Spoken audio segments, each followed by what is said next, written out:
Welcome to the e-commerce podcast. My name is Matt Edmondson, and you are listening to episode number 2 of our mini-series that will help you create your e-commerce Black Friday strategy. Yes, even in August. Oh, yes. It's great that you are with us. Thank you so much for joining us. We are going to just have a bit of fun here in August, a little bit different to the usual stuff if you've been a regular to the show. Now, last week we talked about creating compelling offers. This week, we're looking at something just as important as our offer. That's our strategy for new customers. Now, Black Friday is one of those things that is a brilliant time for new customer acquisition, for getting and attracting your first-time customers, the lifeblood of anybody's business, right? But I think you've got to have a good strategy for how you handle these customers if you want to keep them in the long run and maximize their lifetime value. So we're going to get into what that means because honestly, I think it's pretty cool. I genuinely do. And even we're going to be looking at onboarding sequences that you might want to use during Black Friday. We're going to be looking at all those kind of strategies. Now, again, if you were with us last week or the week before, you'll know that there's some changes afoot. Oh, yes, to the e-commerce podcast. We are still going to do our expert interviews. They start up again in September. But during August, we're doing this mini series where we're giving you some of the content that used to be behind our paid membership wall.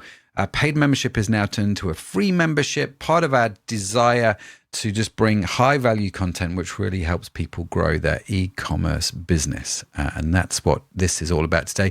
This is actually part 2 of a 5-part teaching I did on Cohort about Black Friday.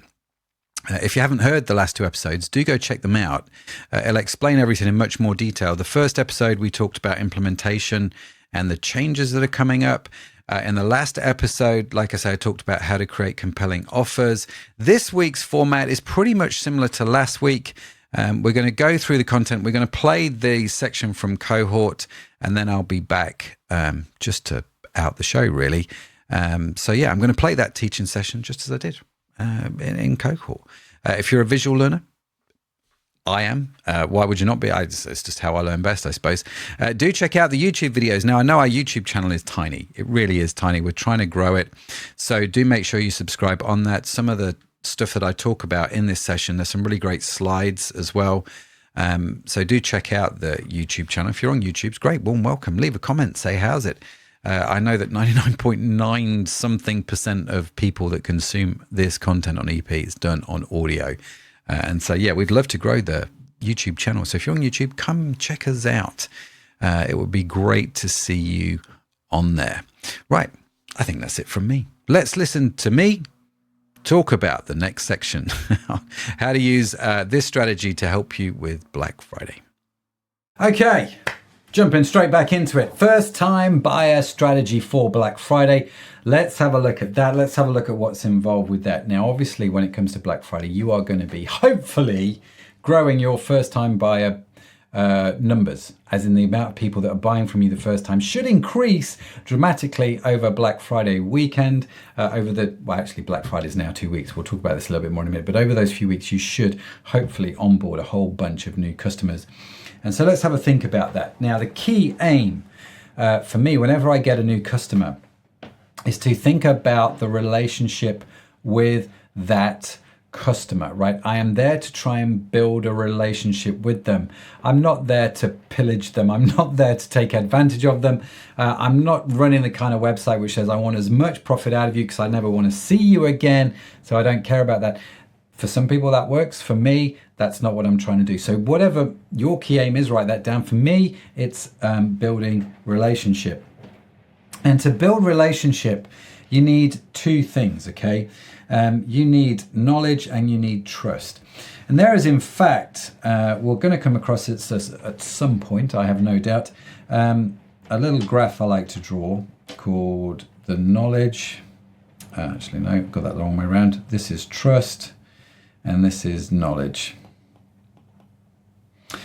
Now, what we tend to find with customers is when we classify them, when someone buys from us for the first time, usually their trust is low. Okay, so they're sorely low on this scale, okay, of trust, because they've never really bought from us before. Knowledge, they may or may not know exactly what it is they want to buy, right? So with the beauty business that we had, a lot of our first time customers knew exactly what product they wanted to buy. They researched it to the hilt. And so a lot of our customers were over here when they first purchased from us. And so I needed a strategy which took them over to here, because this is where your best customers live, the high knowledge, high trust customers. If we have customers with low knowledge and low trust, I mean, that's hard work. So again, I need a strategy to get them to go up. And if I've got customers with high trust but no knowledge down here, obviously I need to get them up there. These are the people that are referred to us usually by their friends. They trust you, but they don't really know what it is they want. And so we call this a knowledge trust graft. So when it comes to building relationships with people, like I say, I'm interested in knowledge, I'm interested in trust. And one way to build trust with first-time buyers is user-generated content. So make sure there is UGC on your social media and on your website from previous customers telling them how amazing you guys are, right? So UGC. Knowledge landing page. How do we increase knowledge? I would suggest your landing pages that first-time buyers are going to go onto. So your homepage, your product pages, the specific links from any paid media that you're doing or any social media out there goes to a landing page that is geared around the thinking that perhaps I have to help them increase knowledge. Now, the way most landing pages are laid out, if you think about it, so you have your typical landing page. We have an image, and then we have some text, and we have a button here which says buy now. So if I know I want that, that's usually within the first fold of the screen. If it's on desktop or the same on mobile, I'm out. I'm like, boom, add to cart, gone. Those that have no real knowledge tend to scroll down. And so in this section here, I want to add stuff which increases knowledge about, maybe about how to do handwriting, but I want to increase knowledge on how to make the right decision for you. Like, is this product right for you? So with the supplements, why should I take this? What should I take it with? What time of day should I take it? Is there anything I shouldn't take it for if I have any medical conditions? Blah, blah, blah.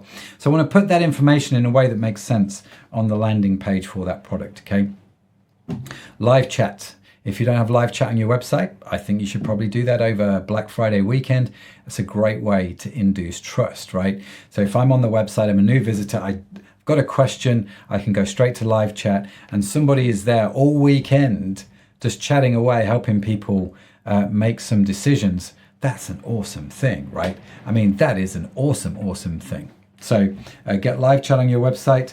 Another way to increase knowledge for first-time buyers, buying guides work really, really, really well, especially gift buying guides. Like, it's people are buying at Black Friday for Christmas gifts, right? So if your product can be a little bit gifty, this one doesn't tend to be so much as a gift, because people tend to buy this for themselves. I don't know if I've ever bought supplements. I mean, I've given supplements to anybody, but would I buy them for somebody? Possibly, but it wouldn't be massively high on my gift list for other people. But there are sites where gifts are a big deal, right? And so you can put on your website like a gift buying guide for Christmas, like gift buying guides for him, gift buying guides for her, which promote your products and talk about, you know, what the right way to do stuff is and how you do gift wrapping and all that sort of stuff. For me, it's not so much gifts, but I could put on there guides like how to get the best omega-3 that money can buy, and why you should do that, right? All that sort of stuff. So guides are a great way to help people. You build trust through on-ramps. What do I mean by on-ramp? If you've not come across this phrase, I believe it's our American cousins that I have to thank for this phrase. So if you have a large road, like a motorway or a freeway, often there is a smaller road which sort of joins that. So I'm on this smaller road and I'm sort of coming up, and this here is called the on-ramp, where it sort of takes you from a smaller road to a bigger road. Not every single one of our customers is ready to buy. They don't come to the website and instantly appear here. Some of them are here. So how do we get them to take this journey? How do we on-ramp them? How do we get them in? The most obvious way for me is through email, or we can do things like PDF downloads. One of the best sites that I saw, I wish I could remember the name from it, but I thought it was genius when they talked about houseplants. You may have heard me mention this before, where I needed to buy a houseplant. I'm notorious at killing houseplants. Haven't got a clue what it is I want. Haven't got a clue if it's going to be alive at the end of the first week. And so I was on their website, not entirely sure, but at the bottom they had this really clever thing, like click here to get our free guide, 10 steps on how to not kill your houseplants. I was like, that's me, I need that. I signed it with my email and they sent me a series of emails telling me how to look after the houseplants. I felt so much better as a result. They on-ramped me really, really well. We've done this in the past with guides, which we talked about before. So when we did skin buying guides, skincare buying guides, how to figure out your skin type, how to choose the right products for you. We had samples so you could try things before you got to it. There's all kinds of ways you can on-ramp people. So have an on-ramp strategy for your customers. And to do that, you just need to think about the journey that they're going to take. Some people are ready to buy, some people aren't. What's the journey I can take them on that gets them ready to buy? Let me do that. And the key to on-ramp, by the way, if you can't get the sale, you get the email address or another form of contact, whether it's a mobile number or what. But if you can't get the sale, get the email address. Onboarding with knowledge. So again, this is similar to on-ramp, but it's like, we'll talk more about this next week, actually, when we talk about customer retaining. But onboarding is such a great way to increase lifetime value, to increase the customer's knowledge, to get them coming back. So let's say they come to your website and they've bought a product, bought omega-3. I should have like a 5-part, 6-part, 7-part email series that once they bought that, I send them over a few days. So by the time they get their product, they know everything about omega-3, why it's good for them, why this particular one is the best one on the market. It is the Mutts Nuts, why it's sustainable, why it's just, do you know what I mean? All of these things. So by the time they get it, they're super, super excited. I've onboarded them really, really well, again, with email campaigns. Trust, tell your story well. Okay, again, you're going to hear me mention this time and time again, right, when I do stuff, but this is such an important thing. I often draw this graph like this. So imagine this is how much you care about your story, right? What I mean by that is you care about your story, you care about your company, you care about the way the logo is, the way the colors are on the website, you care that you started in 1972 and your dad did the whole thing and then you took over. You care about that story, right? Because it's your story and you are passionate about that. The trouble is, that's how much the customer cares about your story. They really don't. They really don't. They don't care about your logo. I mean, if it's nice, it's great. But I've never gone to a website and gone, oh, I'm going to buy off this website because that logo is stunning, right? We're not Nike. We're not Apple. Let's be clear. What tends to happen, though, is if I draw this out, that's how much the customer cares about their story, okay? Just saying. So you as a business, when you tell your story well, you're telling your story, but you're understanding where it intersects with the customer story and you're speaking right here, okay? So tell your story well in a way that resonates with your first-time visitors, that makes them think, I want to do business. They're the same value set as me. This is a great company. They're authentic. Love what these guys are doing. Tell your story well, okay? So that is our first-time customer strategy, some top tips there.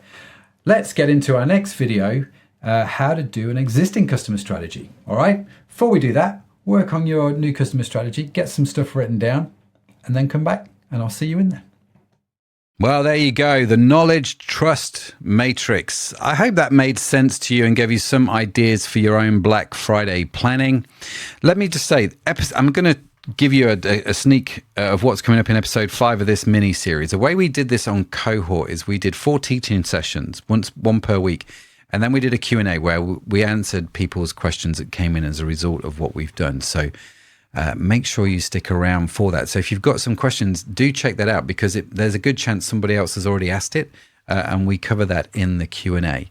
Now, that's episode 5. Next week is episode 3. This is all about our strategy for existing customers. Today, we talked about new customers. Next week, we're going to talk about existing customers. So make sure you've liked, subscribed, and done all that sort of good stuff to stay connected to it, because it's going to be all about, maximizing value from your existing customers on Black Friday. How do you avoid the trap of giving your best offers to your new customers while your loyal customers they feel ignored or like something's not quite right? We've all been there. We're going to talk about that and many other things next week. It's the flip side of what we've covered today, and just as important actually for your overall Black Friday success. Quick reminder to subscribe to the newsletter at ecommercepodcast.net if you haven't done so already.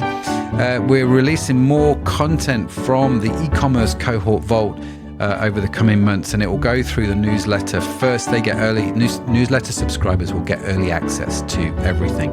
We're not necessarily going to put everything onto the podcast. Some of it we will.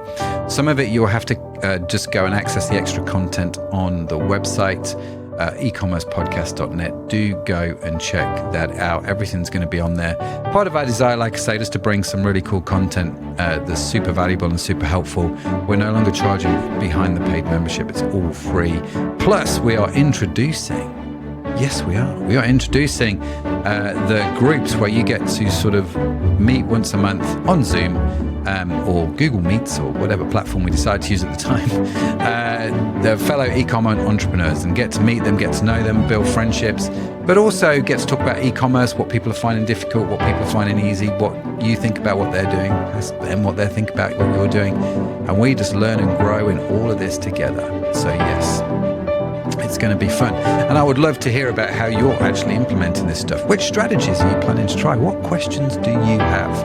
I would love to know. You can connect with me on LinkedIn. Just head over to linkedin.com/in/Matt Edmondson, or reach out to me through the ecommercepodcast.net website. I genuinely love to hear from you. I'd love to hear your feedback about this kind of content, what's working, what's not working. But that's it from me. You have a fantastic week wherever you are. I hope you're enjoying your summer, and I will see you next week for episode number 3.